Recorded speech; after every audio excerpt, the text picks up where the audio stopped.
Hello बच्चों, कैसे हो आप सब। आज आपके पॉलिटेक्निक की प्रिपरेशन का 13th डे है और आप किसी भी स्टेट की पॉलिटेक्निक की प्रिपरेशन क्यों ना कर रहे हो, आपका स्वागत है। यहाँ पर हम कोशिश करते हैं आपको बेस्ट से बेस्ट समझाने की, ताकि आपका रैंक जो है वो एक बार में आ जाए। आज आपका नया चैप्टर है ग्रेविटेशन। देखिए, मैं हर बार वीडियो में आपको कुछ अपना प्रीवियस रिजल्ट बनाता हूँ, ताकि आपको ये भरोसा दे सकूँ कि यहाँ पे जो बच्चे पढ़ के गए उनकी रैंक जो है बहुत टॉप लेवल पे आई है। एक एक बच्चे का रोल नंबर, एप्लीकेशन नंबर आपके स्क्रीन पे आ रहा होगा, और एक एक रिजल्ट मैंने इवन यूट्यूब पे भी डाल रखा है with roll number and application number, ताकि आपको ये बताया जा सके कि एक एक रिजल्ट जो है ऑथेंटिक है। 183 गवर्नमेंट सिलेक्शन हुई थी हमारी 2018 में, और 2019 में ही ऐसे ही हमारे 150 के आसपास सिलेक्शन हुई थी। और हर एक बच्चे की लाइव रिकॉर्डिंग मैंने करके यूट्यूब पे अपलोड कर रखा है, वहां भी आप देख सकते हो कि बच्चों ने लाइव आकर अपना रिजल्ट बताया। बच्चों, पॉलिटेक्निक आप सब जानते हो कि एंट्रेंस एग्जाम है, उसमें एमसीक्यू बेस्ड सारे क्वेश्चन आते हैं, तो आपको प्रिपरेशन ऐसे करनी है, पॉइंट टू पॉइंट आपको समझना है। अगर आप पूरा चैप्टर समझ लेते हो पॉइंट टू पॉइंट, तो क्या होगा, आपके सामने कोई भी एमसीक्यू क्वेश्चन है आपको उसका आंसर पता होगा। तो चलिए point two point study start करते हैं। पहला टॉपिक आपका ग्रेविटेशन। ग्रेविटेशन क्या होता है? तो gravitation is the force of attraction between any object in the universe. इस यूनिवर्स के अंदर किसी भी दो ऑब्जेक्ट के अंदर जो फोर्स ऑफ अट्रैक्शन होता है, gravitation is the force of attraction. आपको यहां से याद करना है, force of attraction between any object in the universe. इस यूनिवर्स में दो ऑब्जेक्ट के बीच जो फोर्स लगता है उसे हम ग्रेविटेशन कहते हैं। फिर ग्रेविटी क्या होती है? देखिए, ग्रेविटेशन और ग्रेविटी में थोड़ा सा डिफरेंस होता है। ग्रेविटी जो है ग्रेविटेशन का एक पार्ट होता है। ग्रेविटी क्या होता है? Gravity is the attraction the earth, मतलब अर्थ के द्वारा जो अट्रैक्शन लगता है। अगर किसी ऑब्जेक्ट को आप ऊपर फेंकते हो तो आप सब जानते हो कि वो ग्रेविटेशन के कारण नीचे आ जाता है। बट बच्चों, जो अर्थ द्वारा फोर्स लगता है उसका एक पर्टिकुलर नाम दे दिया गया, उसका नाम ग्रेविटी बोलते हैं। ठीक है, तो ग्रेविटेशन तो पूरे यूनिवर्स के लिए लागू होता है, ग्रेविटी पर्टिकुलर अर्थ के लिए लागू होता है। नेक्स्ट है आपका सेंट्रीपिटल फोर्स। ये सेंट्रीपिटल फोर्स क्या होता है? It is the force acting on body when it moves in a circular path. अगर कोई ऑब्जेक्ट सर्कुलर पाथ में मूव कर रहा है, फॉर एग्जांपल आप सब जानते हो कि मून जो होता है वो अर्थ के चारों रोटेट करता है, तो जब कोई ऑब्जेक्ट सर्कुलर पाथ पे रोटेट करता है तो उस समय सेंट्रीपिटल फोर्स लगता है, जो कि हमेशा सेंटर की ओर लगता है, सेंट्रीपिटल फोर्स। इसके अलावा आपको इसका फॉर्मूला याद रखना है कि F बराबर mv² अपॉन में r, ये सेंटीमीटर फोर्स का फॉर्मूला है। नॉर्मली मैं देख रहा हूं, प्रीवियस ईयर के पेपर मैंने देखे हैं, तो उसमें डायरेक्ट फॉर्मूला पूछता है कि सेंटीमीटर का फोर्स का कौन सा फॉर्मूला करेक्ट है।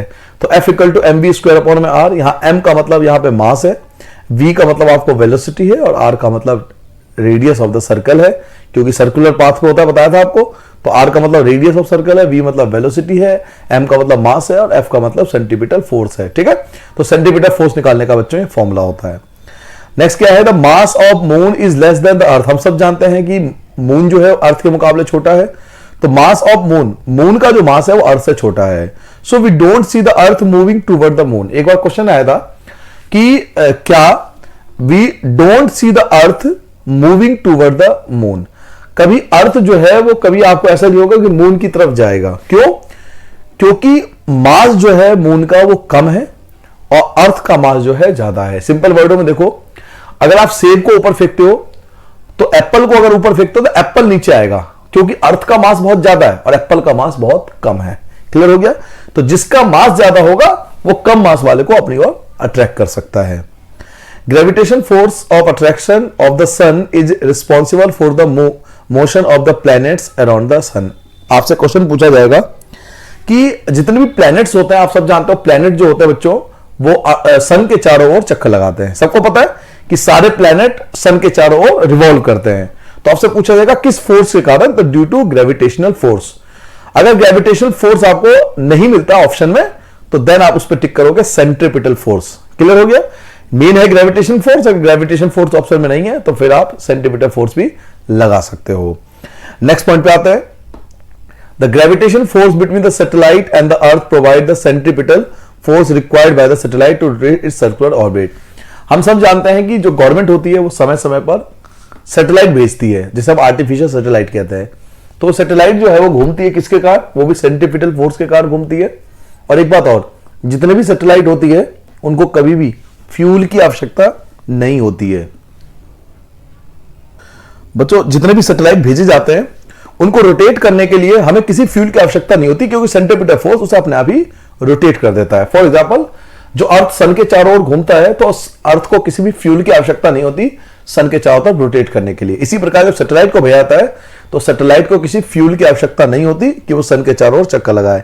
तो बेसिकली इस दोनों पॉइंट में आपको दो चीज क्लियर होना है। देखो पूरा आपको याद नहीं करना, आप पूरा याद नहीं करोगे, मेन मेन चीज याद करनी है।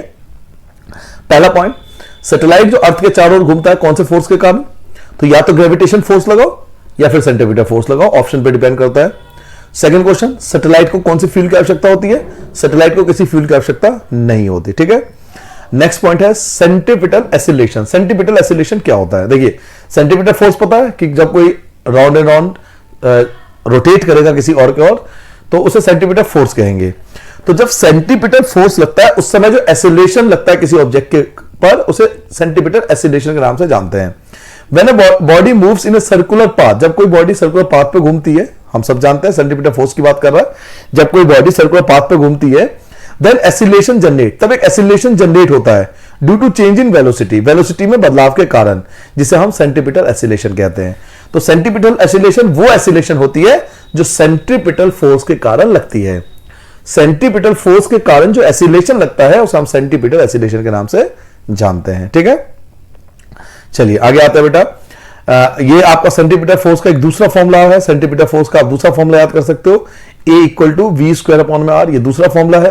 तो इस फॉर्मूले को भी याद कर लेना, जहां A का मतलब है सेंट्रीपिटल फोर्स या सेंट्रीपिटल एसिलेशन, आप A का मतलब याद कर लेना सेंट्रीपिटल एसिलेशन, और V का मतलब वेलोसिटी और R का मतलब रेडियस, क्योंकि सर्कुलर पाथ था इसलिए रेडियस। तो ये सेंट्रीपिटल एसिलेशन का फॉर्मूला है, और ये फॉर्मूला जो था वो सेंट्रीपिटल फोर्स के लिए था, और ये फॉर्मूला जो है वो सेंट्रीपिटल एसिलेशन के लिए। ठीक है, नेक्स्ट पॉइंट है केप्लियर्स लॉ ऑफ प्लैनेटरी मोशन। केप्लियर्स एक बहुत बड़े साइंटिस्ट थे, उन्होंने प्लैनेट के मोशन के ऊपर अपने 3 लॉ दिए थे, और ये 3 लॉ आपको जानना, मैं कुछ बेसिक बातें आपके लिए जानना जरूरी है, ज्यादा आप डेप्थ में नहीं पूछेगा आपसे, केवल कुछ बेसिक बातें आपको तीनों में बताऊंगा, बस वो याद कर लेना। पहला पॉइंट क्या है? प्लैनेट रिवॉल्व अराउंड द सन, सबको पता है प्लैनेट सन के चारों रिवॉल्व करता है in elliptical path with sun at their on of the foci. क्या मतलब है?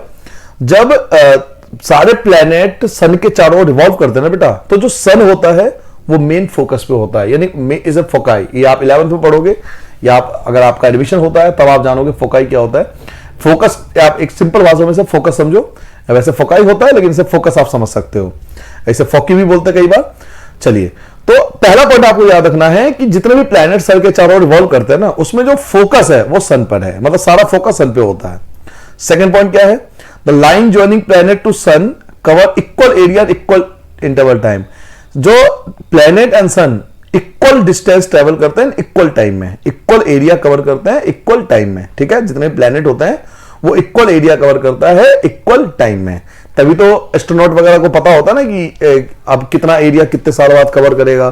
तो ये इक्वल एरिया कवर करता है इक्वल टाइम में। और थर्ड क्या है?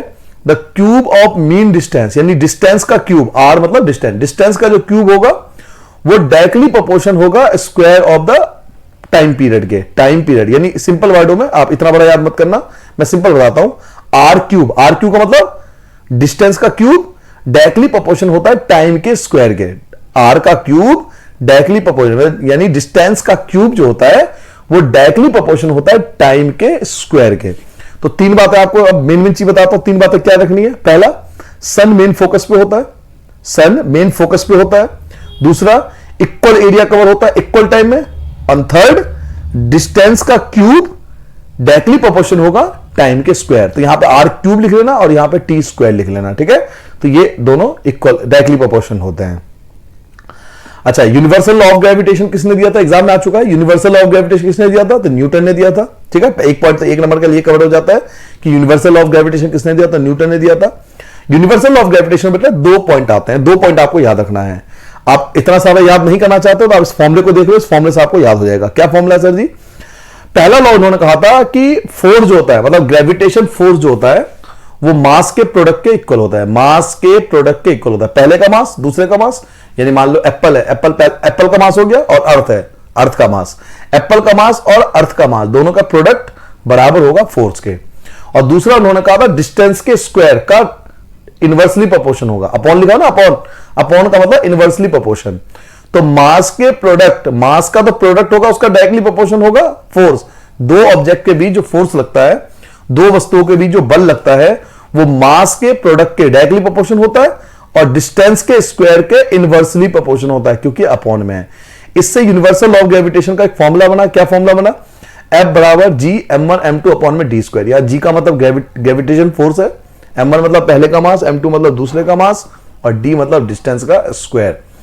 तो आज तक के एग्जाम में देखा गया कि ये सब कुछ नहीं आया, कभी भी कुछ नहीं पूछा, वो बस एक ही पूछता है कि यूनिवर्सल ग्रेविटेशन का फॉर्मूला क्या है। तो फॉर्मूला ये है, ये मैं आपको एक्स्ट्रा बता रहा था अपनी तरफ से, जानकारी के लिए आपको होनी चाहिए। बाकी पेपर में जो आता है वो केवल ये वाला पॉइंट अक्सर आता है। तो आपको बेसिकली क्या करना है, इस वाले में फॉर्मूला याद कर लेना, ये वाला, कि फॉर्मूला बहुत जरूरी है यूनिवर्सल लॉ ऑफ ग्रेविटेशन के लिए। चलिए नेक्स्ट पॉइंट पे आता है, यूनिवर्सल ग्रेविटेशनल कांस्टेंट। बच्चों ये कैपिटल जी जो था, जो आप कैपिटल जी अभी लिखे थे, फॉर्मूले में आया था ना, ये कैपिटल जी आया था, देखो फॉर्मूले के अंदर ये जी आया था ना, ये वाला, इसका जो एक्चुअल नाम है वो है universal gravitational constant. Universal gravitational constant जो होता है, ये force of gravitation attraction between two bodies of unit mass each place unit distance apart. क्या मतलब इसका? इसका सिंपल सा मतलब है बच्चों कि जो कैपिटल जी होता है ना, वो एक कांस्टेंट वैल्यू होती है, मतलब ये कभी भी चेंज नहीं होगा। आपको कंफ्यूज करेगा पेपर में। आपको पता है एग्जाम में ऐसे पूछेगा कि आप सन पर गए या आप मून पर गए, और पूछेगा अगर मून पे जाएंगे तो कैपिटल जी की वैल्यू क्या होगी, तो मैं आपसे कहूंगा कैपिटल जी की वैल्यू कोई चेंज नहीं होगी, क्योंकि यूनिवर्सल ग्रेविटेशन कांस्टेंट है, ये कभी भी चेंज नहीं होती। यूनिवर्सल ग्रेविटेशन कांस्टेंट जो होता है वो कभी भी चेंज नहीं होता है, याद रहेगा। नेक्स्ट, इसकी वैल्यू क्या होती है सर जी? बेटा कैपिटल जी की जो वैल्यू होती है वो होती है 6.673 इंटू 10 की power -11 newton metre square upon में केजी स्क्वायर। 2019 का पेपर देखिए, उसमें क्वेश्चन आया हुआ है ये वाला, ये एज इट इज आया हुआ। 2019 के पेपर में आता है कैपिटल जी की वैल्यू 6.673 इंटू 10 की पावर -11, डायरेक्ट आपको टिक करना है। 2018 का पेपर देखिए, उन्होंने पूछा था कैपिटल जी का ऐसा यूनिट क्या होता है। बड़ा देखो, एग्जाम कभी भी ऐसा नहीं आता कि आप ना कर पाओ, आपको एग्जाम समझना पड़ेगा, उसका पैटर्न समझना पड़ेगा। बेटा आप बिल्कुल एक बार में क्वालिफाई कर सकते हो एग्जाम, अगर आपको तरीका पता हो कि पढ़ना क्या है। हर बच्चा एग्जाम क्वालिफाई कर सकता है अगर उसे आइडिया मिल जाए, जो हम इस चैनल पर बताते हैं, कि उसे आइडिया मिल जाए कि एग्जाम में पढ़ना क्या, आखिर तैयारी क्या करें। क्योंकि हम क्या करते हैं, 10 किताबें ले लेते हैं, मार्केट से 10 किताबें ले ली, हमने पढ़ना स्टार्ट कर दिया, बट पढ़ना क्या है ये हमें कोई नहीं बताता। तो आपसे एग्जाम में पूछा है कैपिटल जी का ऐसा यूनिट क्या है, तो ऐसा यूनिट होता है न्यूटन मीटर स्क्वायर अपॉन में केजी स्क्वायर। हेनरी कैवेंडिश ये वो व्यक्ति थे जिन्होंने कैपिटल जी की वैल्यू खोज की थी, याद रखोगे। कैपिटल जी की वैल्यू किसने खोजी थी? हेनरी कैवेंडिश, ये वैज्ञानिक थे जिन्होंने कैपिटल जी की वैल्यू खोजी थी। और कैपिटल जी का नाम अभी बताया था मैंने, कैपिटल जी की नाम क्या है, क्योंकि ये भी एग्जाम में आ चुका है कि what is the name of the capital G. Capital G को क्या नाम दिया गया है? Universal constant. इसे यूनिवर्सल ग्रेविटेशनल कांस्टेंट बोलते हैं, इसे यूनिवर्सल ग्रेविटेशनल कांस्टेंट के नाम से जाना जाता है। अच्छा, ग्रेविटेशन का हमारी डेली लाइफ में क्या यूज है, हम क्या एप्लीकेशन करते हैं ग्रेविटेशन का, हम अपनी डेली लाइफ में क्या यूज देखते हैं। तो पहला यूज क्या है? The force that bind us to the earth. ये वो फोर्स है जो हमें पृथ्वी से बांधे रखता है, मतलब अगर ग्रेविटेशन फोर्स नहीं होगी तो हम पृथ्वी से बंधे नहीं रहेंगे, उड़ने लग जाएंगे एकदम से, तो दिक्कत हो जाएगी ना, कोई चीज बैलेंस ही नहीं हो पाएगा। The motion of moon around the sun. जो मून होता है वो सन के चारों, यहां पे बेटा अर्थ आएगा, यहां सन नहीं आएगा, ये गलत लिखा हो बेटा, ये आप सही कर लेना बेटा, इसे अर्थ लिखना। मून जो होता है वो अर्थ के चारों रोटेट करता है ड्यू टू ग्रेविटेशन फोर्स। अभी मैंने आपको ऊपर भी बताया था ये बात। The motion of planet around the sun. जितने भी प्लैनेट होता है वो सन के चारों तरफ रिवॉल्व करते हैं ड्यू टू ग्रेविटेशन फोर्स। और टाइड्स, जो आपने हाई टाइड्स और लो टाइड्स सुने होंगे आपने, ज्वार भाटा बोलते हैं हिंदी में, टाइड्स आते हैं समुद्र वगैरह में, वो भी ग्रेविटेशन के कारण आते हैं। तो आपसे एग्जाम में ऐसे पूछा जाएगा कि which of the following is not a application of universal law of gravitation. इनमें से कौन सा यूनिवर्सल लॉ ऑफ ग्रेविटेशन का एप्लीकेशन यूज नहीं है। तो ये यूजेस जो मैं आपको बता रहा हूं, ये इनके यूजेस हैं। ये हमें पृथ्वी से बांधे रखता है, मून जो होता है वो अर्थ के चारों रिवॉल्व करता है, प्लेनेट सन के चारों रिवॉल्व करता है, और टाइड्स वगैरह आते हैं ग्रेविटेशन फोर्स के कारण। नेक्स्ट पॉइंट आपको याद करना है, acceleration due to gravity. Gravity के कारण एसिलेशन। देखिए इसमें कोई चीज आपको नया याद नहीं करना, बस एक चीज याद कर लेना, ग्रेविटी ड्यू, जो एसिलेशन ड्यू टू ग्रेविटी को बेटा स्मॉल जी से डिनोट करते हैं। इस वर्ड का मतलब क्या है? देखो इतना सारा पढ़ने की आवश्यकता नहीं, आप इसे समझ लो। इसका मतलब क्या है? जब अर्थ किसी को अपनी ओर खींचता है, अट्रैक्ट करता है, आपको बताया इसको ग्रेविटी कहता है, भी मैंने आपको स्टार्टिंग बताया था। अर्थ जब किसी चीज को अपनी ओर अट्रैक्ट करता है उसे ग्रेविटी कहते हैं। तो जब अट्रैक्ट करेगा तो उसके ऊपर कुछ ना कुछ एसिलेशन लगेगा। जब आप एप्पल को ऊपर फेंकोगे और अर्थ उसे अपनी ओर अट्रैक्ट करेगा, ग्रेविटी लगाएगा, तो नीचे आते हुए उस पर एसिलेशन होता है। तो वो जो एसिलेशन है उसको हम एसिलेशन ड्यू टू ग्रेविटी कहते हैं। तो इसमें कभी एग्जाम में नहीं पूछा जाता ये बातें, ये तो मैं आपको समझाने के लिए यूज कर रहा हूं। एग्जाम में क्या पूछता है कि स्मॉल जी का क्या नाम है? ये स्मॉल जी है, स्मॉल जी को बोलते हैं एसिलेशन ड्यू टू ग्रेविटी। तो कैपिटल जी क्या था? यूनिवर्सल ग्रेविटेशन कांस्टेंट, और स्मॉल जी क्या होता है बेटा, एक्सीलरेशन ड्यू टू ग्रेविटी। इसलिए दोनों में फर्क आपको समझना जरूरी है। कैपिटल जी की देखो, कैपिटल जी का एसआई यूनिट क्या था, कैपिटल जी का एसआई यूनिट था न्यूटन मीटर स्क्वायर अपॉन में केजी स्क्वायर, 2018 के एग्जाम में आया था। और स्मॉल जी का एसआई यूनिट क्या होता है, स्मॉल जी का एसआई यूनिट होता है बेटा मीटर पर सेकंड स्क्वायर, मीटर पर सेकंड स्क्वायर, ये स्मॉल जी की वैल्यू होती है, एसआई यूनिट होता है। एसआई यूनिट याद रखोगे स्मॉल जी का, स्मॉल जी का एसआई यूनिट होता है मीटर पर सेकंड स्क्वायर, जो एक्सीलरेशन का भी एसआई यूनिट होता है। तो सेम ही एसआई यूनिट है एक्सीलरेशन का और एक्सीलरेशन ड्यू टू ग्रेविटी का, दोनों का एसआई यूनिट सेम होता है।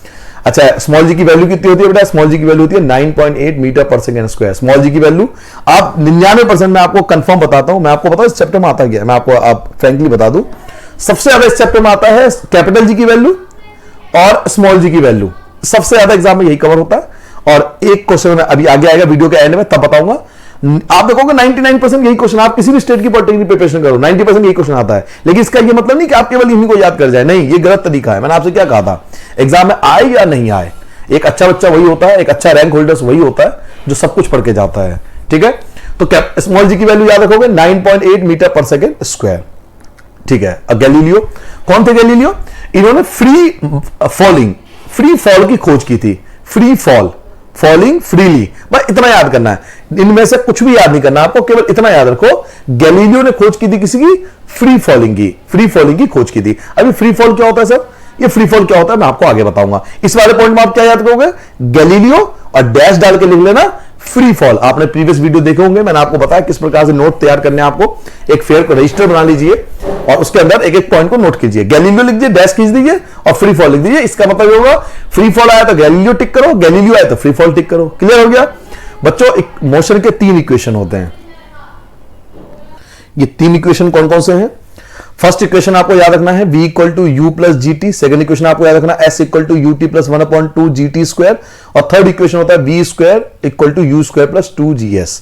बच्चों आपको याद दिलाना चाहूंगा कि ये फॉर्मूला पहले भी पढ़ चुके हो, जब आपको चैप्टर मैंने पढ़ाया था, शायद डे 10 था वो, डे 10 में ये फॉर्मूला आ चुका था इक्वेशन ऑफ मोशन।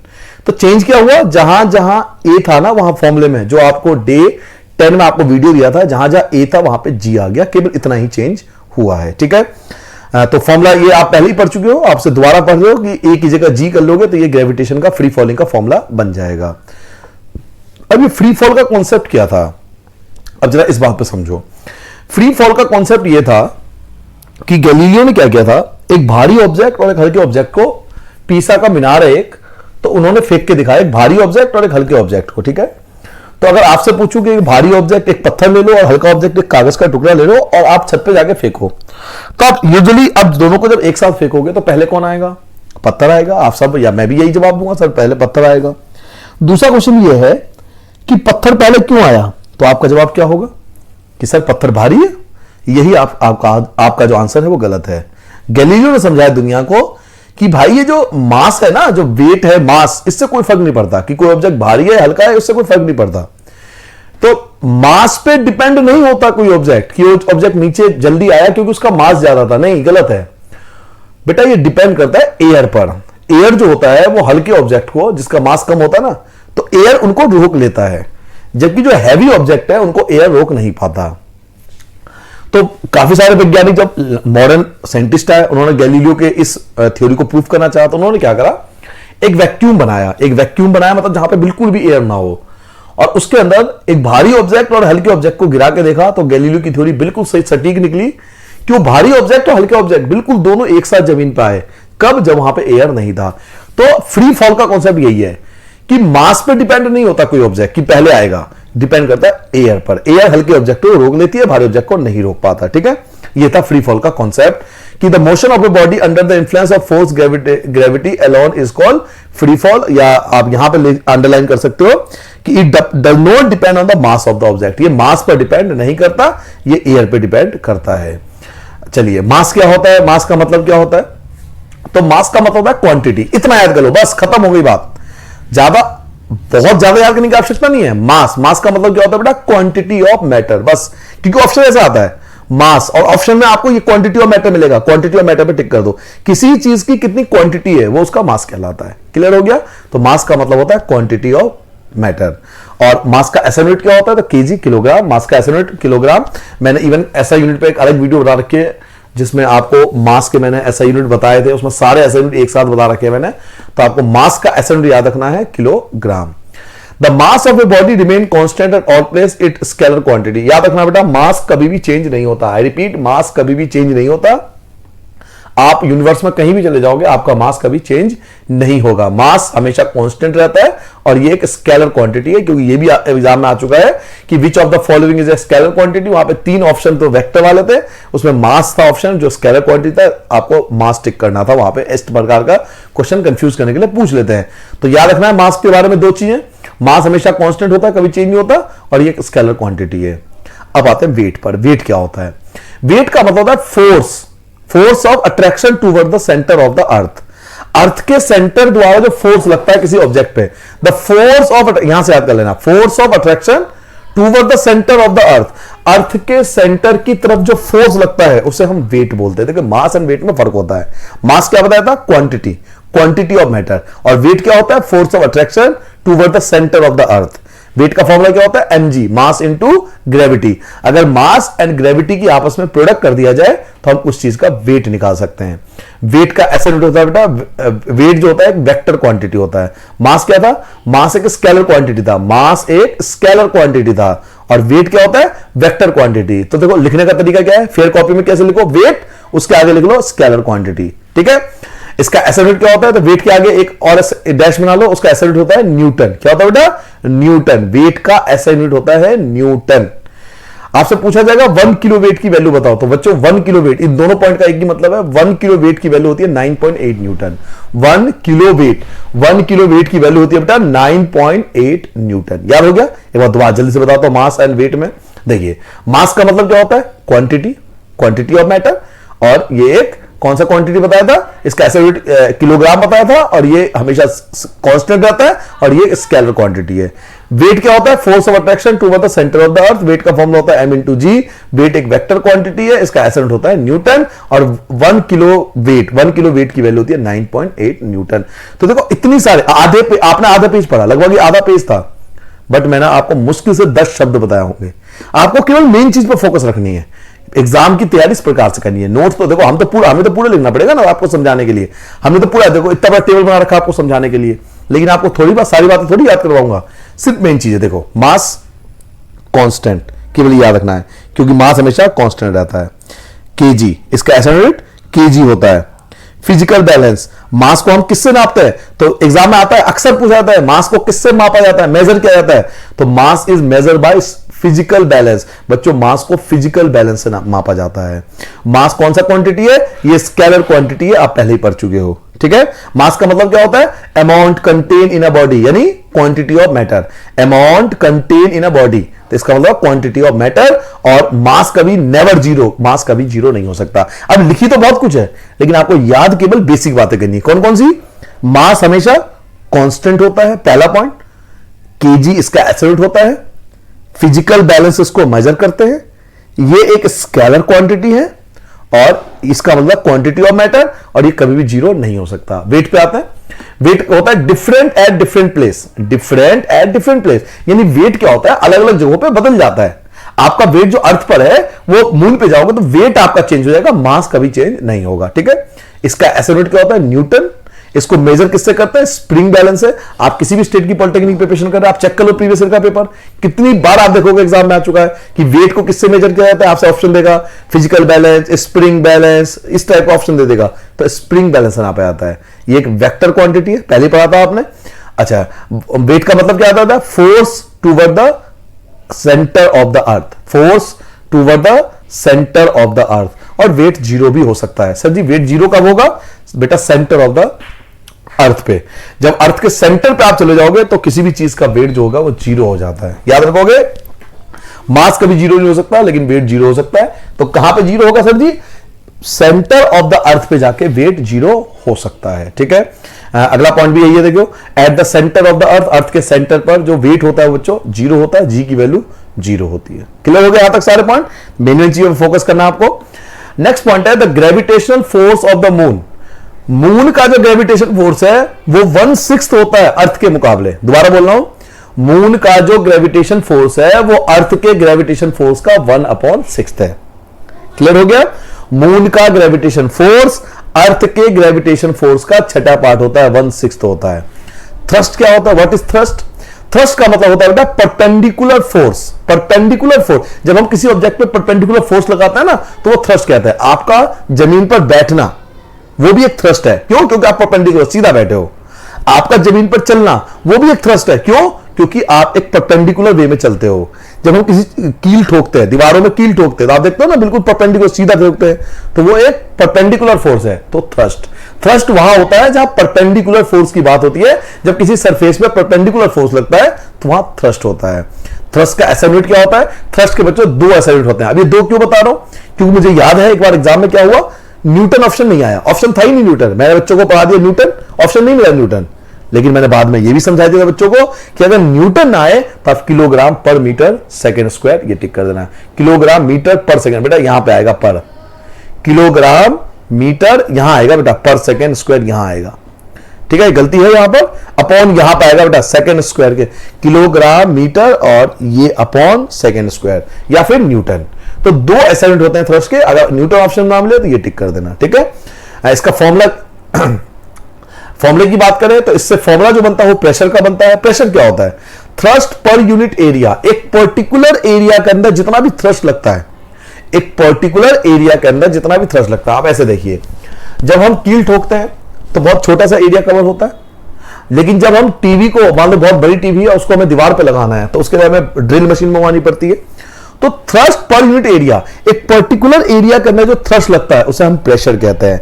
तो आपको ये याद नहीं हो रहा तो ये याद कर लो। वैसे तो बड़ा सिंपल है, thrust per unit area, but आप फॉर्मूला याद कर लो। प्रेशर का फॉर्मूला क्या होता है? Thrust upon area. Thrust upon area, अधिकतर पेपर में ये क्वेश्चन आता है, थ्रस्ट अपॉन एरिया। जो प्रेशर का फॉर्मूला पूछेगा तो आप थ्रस्ट अपॉन एरिया टिक कर दोगे। अच्छा, सबसे ज्यादा एग्जाम में इन टॉपिकों में से ये आता है कि प्रेशर का एसआई यूनिट क्या होता है। तो बच्चों प्रेशर के भी दो एसआई यूनिट होते हैं। एक होता है न्यूटन अपॉन में मीटर स्क्वायर। न्यूटन अपॉन में मीटर स्क्वायर कहां से आया? देखो, थ्रस्ट, थ्रस्ट का एसआई यूनिट न्यूटन बताया था, थ्रस्ट का एसआई यूनिट न्यूटन बताया था, इसलिए न्यूटन ऊपर आया। और एरिया का एसआई यूनिट होता है मीटर स्क्वायर, इसलिए अपॉन में मीटर स्क्वायर। तो प्रेशर के दो एसआई यूनिट होते हैं, या तो न्यूटन अपॉन में मीटर स्क्वायर या फिर पास्कल। पास्कल एक साइंटिस्ट के नाम पर रखा गया, तो उनके सम्मान में इनका नाम रखा गया। तो प्रेशर के दो एसआई यूनिट हैं, या तो न्यूटन अपॉन मीटर स्क्वायर या फिर पास्कल। याद रहेगा।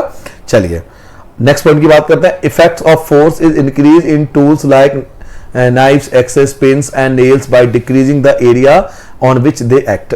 क्या मतलब है आपको बताता हूं। इस पूरी लाइन का एक मतलब है बच्चों कि आप कील वगैरह देखते हो ना, चाकू वगैरह देखते हो, उन समय क्या देखते हो कि वो एक तरफ से उनका एरिया जो होता है बहुत कम होता है। देखते हो ना, कील में एक तरफ से एरिया बहुत कम होता है, चाकू में एक तरफ से एरिया बहुत कम होता है। क्यों? एरिया कम होगा ना तो फोर्स ज्यादा लगेगा। एरिया कम होगा तो फोर्स ज्यादा होगा। उसके अपोजिट देख लो, जो हैवी व्हीकल्स होते हैं, बहुत भारी ट्रक होते हैं, उसके टायर देखो बहुत चौड़े होते हैं। ट्रक वगैरह आप देखते हो उनके टायर्स बहुत चौड़े होते हैं। क्यों? क्योंकि एरिया ज्यादा होगा तो फोर्स कम लगेगा। दोबारा सुन लो, इन दोनों लाइन का मतलब क्या है? एरिया कम होगा तो फोर्स ज्यादा लगेगा, एरिया ज्यादा होगा तो फोर्स कम लगेगा। तो हेवी व्हीकल्स जो होते हैं प्रोवाइड विद एडिशनल टायर, उनमें ज्यादा एडिशनल टायर होते हैं ताकि वो हैवी लोड को कैरी कर सके। Fluids, fluids have weight so they exert pressure on the container in which they enclosed। a fluid exert pressure in all direction। क्या मतलब है सर जी? देखिए बेटा, फ्लूइड्स में दो चीज आती है। एक आता है साइंस में, फ्लूइड्स में दो चीज आती है, एक air and water. Air and water ये दोनों ही फ्लूइड्स के अंदर आते हैं। फ्लूइड्स वो नहीं है जो आप समझ रहे हो, पानी नहीं। फ्लूइड्स के अंदर दो चीज आती है, एक आता है एयर और एक आता है वाटर। तो जिस कंटेनर में हम फ्लूइड को रखते हैं ना, तो फ्लूइड चारों डायरेक्शन में इक्वल प्रेशर लगाता है। फ्लूइड्स की खासियत क्या है? वो चारों डायरेक्शन में इक्वल फोर्स लगाएगा। अब देखो, ईंट को आप सरफेस पे रख दो तो वो फोर्स केवल डाउनवर्ड लगा रहा है ना। अगर आपने ईंट को, ब्रिक्स को जमीन पे रख दिया तो वो केवल फोर्स कहां लगा रहा है? वो केवल फोर्स एक ही डायरेक्शन लगा रहा है, नीचे की तरफ। लेकिन जो एयर होता है वाटर में ऐसे नहीं है। एयर एंड वाटर जिसमें आप रखोगे ना, वो इक्वल फोर्स लगाएगा, जिस भी चारों डायरेक्शन में इक्वल फोर्स लगाएगा। तो ये फर्क होता है फ्लूइड में और सॉलिड के अंदर। बायोंसी क्या होता है, पहले इसका मतलब समझो बेटा। आप एक बोतल ले लो, प्लास्टिक की बोतल ले लो, आप प्लास्टिक की बोतल को बिल्कुल खाली कर दो और उसके ढक्कन बंद करके पानी में डालो। क्या होगा? वो पानी पे तैरेगा, आप सब जानते हो। अब उसे पानी की बोतल को बहुत प्रेशर के साथ नीचे ले जाओ और फिर छोड़ दो, आप देखोगे वो पानी की बोतल फिर से वापस आ गया। क्यों? क्योंकि वाटर जो होता है ना, अपवर्ड फोर्स लगाता है। वाटर अपवर्ड फोर्स लगाता है। इस अपवर्ड फोर्स को हम बायोंसी कहते हैं। तो इसमें मैंने आपको पूरा नहीं बताया, देखो इनमें से कुछ नहीं बताया मैंने, जानने की आवश्यकता ही नहीं है मुझे। अगर मुझे जानना है बायोंसी क्या है तो मैं ये याद रखूंगा, upward force by water.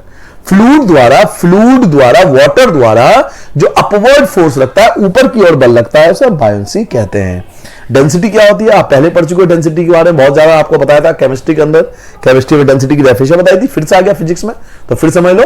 Density का मतलब होता है बेटा मास पर यूनिट वॉल्यूम, ये याद रखना, यहां से याद रखना है, मास पर यूनिट वॉल्यूम, यानी मास को अगर वॉल्यूम से डिवाइड कर दिया जाए, मास को वॉल्यूम से डिवाइड कर देंगे तो डेंसिटी आ जाएगा। लॉ ऑफ फ्लोटेशन, कोई चीज कब डूबेगा और कब तैरेगा, ये तीन चीजों पर डिसाइड होता है। The object of density lesser than that of fluid float on the liquid. अगर ऑब्जेक्ट की डेंसिटी कम है, याद सुनो, अगर ऑब्जेक्ट की डेंसिटी, जैसा अभी मैंने खाली बोतल, प्लास्टिक के बोतल का एग्जांपल लिया था, उसकी डेंसिटी बहुत कम होती है इसलिए वो पानी पे तैरता है। The object of density greater than that of fluid, अगर किसी ऑब्जेक्ट की डेंसिटी ज्यादा है, जैसे छोटे से कील की डेंसिटी बहुत ज्यादा होती है, वो छोटे से एरिया में बहुत हैवी होता है, तो कील की डेंसिटी बहुत ज्यादा होती है इसलिए वो पानी में डूब जाता है। The object of density equal to the density of liquid, अगर ऑब्जेक्ट की डेंसिटी और वाटर की डेंसिटी दोनों इक्वल है तो ये इक्विलिब्रियम कहलाता है। क्या कहलाता है? इक्विलिब्रियम कहलाता है। मतलब ये डूबा भी, हल्का सा डूबा भी रहेगा, और कई चीज ऑब्जेक्ट देखते हो ना जो पूरी तरह से ना तैरता है ना पूरी तरह से डूबता है, कई लकड़ी वगैरह आपने शायद देखे हो कभी पानी के अंदर डाल के, तो वो ना तो पूरी तरह से डूबते हैं ना पूरी तरह से तैरते हैं। तो उसके अंदर क्या होता है कि density of object and density of water equal होता है, जैसे इक्विलिब्रियम केस कहता है कि इक्विलिब्रियम केस है।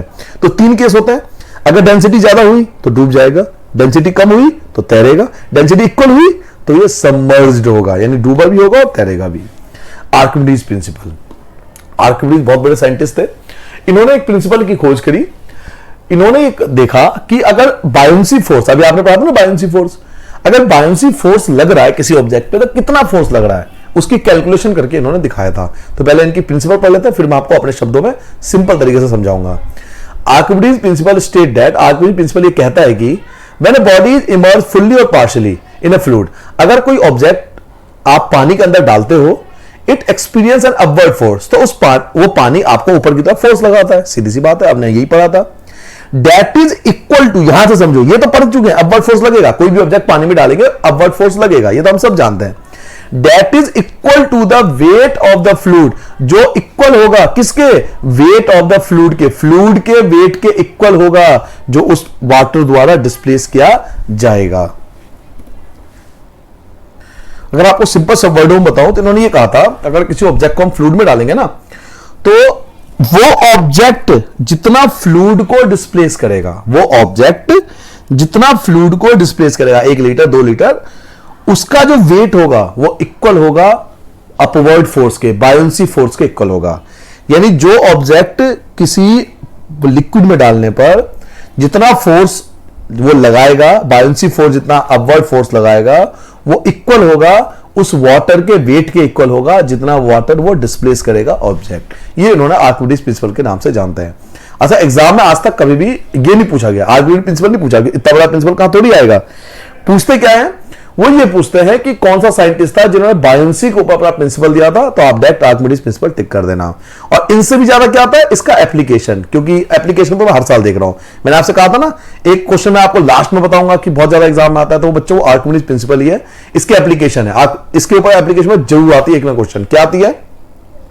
आर्किमिडीज प्रिंसिपल का इस्तेमाल हम कहां करते हैं? एक तो शिप वगैरह में और सबमरीन में, जो जहाज बनाते हैं या सबमरीन्स बनाते हैं, उसमें हम आर्किमिडीज प्रिंसिपल का इस्तेमाल करते हैं। इसके अलावा जो मिल्क की प्योरिटी होती है वो किससे मापते हैं? वो लैक्टोमीटर से नापते हैं। और आप एग्जाम में देखो, बहुत बार आ चुका है एग्जाम में कि मिल्क की प्योरिटी किससे नापी जाती है? लैक्टोमीटर से नापी जाती है। याद रखोगे भाई कि मिल्क की प्योरिटी लैक्टोमीटर से नापी जाती है। ऐसे ही वाटर की प्योरिटी, तो वाटर की प्योरिटी या वाटर की डेंसिटी नापने के लिए हम हाइड्रोमीटर का इस्तेमाल करते हैं। याद रखोगे, लिक्विड, किसी भी लिक्विड की डेंसिटी या प्योरिटी नापने के लिए हम हाइड्रोमीटर का इस्तेमाल करते हैं, और मिल्क की प्योरिटी नापने के लिए हम लैक्टोमीटर का इस्तेमाल करते हैं। और ये तीनों ही आर्किमिडीज प्रिंसिपल का अकॉर्डिंग बनाई गई है। कौन कौन सी को दोबारा बताता हूं। शिप्स के डिजाइन में, सबमरीन के डिजाइन में हम आर्किमिडीज प्रिंसिपल का इस्तेमाल करते हैं। मिल्क की प्योरिटी लैक्टोमीटर से नापी जाती है, वो भी आर्किमिडीज प्रिंसिपल पर काम करता है। और वाटर की डेंसिटी या वाटर की प्योरिटी भी हाइड्रोमीटर से नापी जाती है, वो भी आर्किमिडीज प्रिंसिपल पे काम करता है। फिर से आगे डेंसिटी, बार बार आ रहा है डेंसिटी, क्या होता है डेंसिटी? तो मास पर यूनिट वॉल्यूम। क्यों आपको बार बार रिपीट कर रहा हूं, एक ही चीज 10 बार रिपीट करता हूं, क्यों? क्या कि आपके दिमाग के किसी कोने में बात बैठ जाए, मास पर यूनिट वॉल्यूम, मास पर यूनिट वॉल्यूम, मास पर यूनिट वॉल्यूम। आप देखोगे एज इट इज क्वेश्चन आते हैं मेरे नोट्स में से, और एज इट इज ऑप्शन मिलेंगे आपको, एज इट इज क्वेश्चन मिलेंगे और एज इट इज ऑप्शन भी एज इट इज मिलेंगे। मास पर यूनिट वॉल्यूम ये लिखा हुआ होगा, तो आप तुरंत टिक कर देना। इसका एसआई यूनिट क्या होता है बेटा? किलोग्राम पर मीटर क्यूब, किलोग्राम पर मीटर क्यूब। हालांकि अगर आप एसआई यूनिट पे बार बार कंफ्यूज हो रहे हो तो मैंने एक अलग वीडियो बना रखा है जो केवल एसआई यूनिट पर बेस है, कि सारे एसआई यूनिट मैंने एक टेबल बना दी है एसआई यूनिट की, जो एग्जाम में आते हैं, पॉलिटेक्निक के एग्जाम में आते हैं, उसके ऊपर अलग से वीडियो बना दिया। वो वीडियो केवल एसआई यूनिट के ऊपर है, तो आप अलग से उसे देख सकते हो, ठीक है। तो डेंसिटी क्या होता है? मास पर यूनिट वॉल्यूम, और इसका एसआई यूनिट होता है किलोग्राम पर मीटर क्यूब। रिलेटिव डेंसिटी क्या होती है? रिलेटिव डेंसिटी होती है डेंसिटी ऑफ वाटर अपॉन में density of object. Relative density क्या होती है?